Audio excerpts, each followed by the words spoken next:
Mais ce n'est en aucun cas un droit. Mais ce n'est en aucun cas un droit. Mais ce n'est en aucun cas un droit. Plein de petits sourires à ce Mais ce n'est en aucun cas un droit. Forcez-vous à regarder le public. Forcez-vous à faire des silences. Dans les coulisses de l'espace Delvaux de l'ULB, la tension est à son comble. Dans quelques minutes, ces jeunes vont parler en public. Pour Andrei, c'est la première fois. Le stress monte un peu, mais on peut se débrouiller. Je suis sûr qu'on va gagner. Ils sont prêts, ils sont prêts. Leur challenge, participer au quart de finale du concours d'éloquence de Réciproque. Je suis prête, je vais le faire. Dans la salle, des élèves issus de 9 écoles secondaires de la capitale.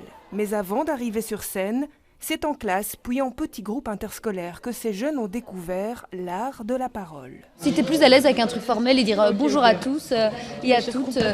Pour les préparer, d'autres jeunes comme Zélie leur donnent quelques outils pour structurer leurs pensées. Je suis occupé à apprendre à écrire un discours pour ensuite le présenter à mon groupe en suivant la méthode ENARP, donc Exode qui est l'introduction, la narration, l'argumentation, la réfutation et la conclusion.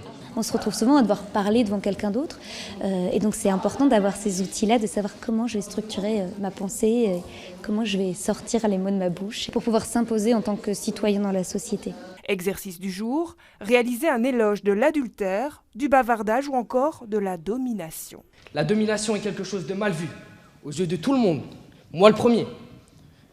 Ça n'empêche en rien qu'elle existe dans le monde de tous les jours, dans notre environnement, à la maison. Je me suis senti libre quand je parlais. C'est comme si je me vidais de l'intérieur. Tour à tour, les jeunes vont affronter leur peur et leur timidité. Ils sont prêts pour la joute finale, inspirée du thème de l'année, l'adelphité. Vous connaissez peut-être le terme fraternité, le terme sororité. Le terme adelphité, c'est vraiment la convergence des luttes. Donc c'est la solidarité entre l'espèce humaine dans toute sa diversité. À cette époque-là, nous pouvions dire que le malheur donnait droit à l'injustice. Mais heureusement, ce n'est plus le cas.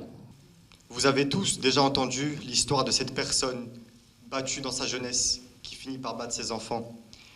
Est-ce que pour autant, ce malheur qu'a subi cette personne lui donne le droit de commettre cette injustice ? Le malheur ne justifie donc pas l'injustice, mais plutôt la résilience et l'invocation de la justice. Je suis super contente de moi, j'étais stressée au début, mais quand j'étais sur scène, j'ai pris ce micro et c'est allé d'un coup en fait, c'est comme si c'était inné en moi en fait. Grisés par cette première expérience, ces jeunes vont se retrouver bientôt pour les demi-finales et la finale ouverte à tout public cette fois, le 16 novembre prochain.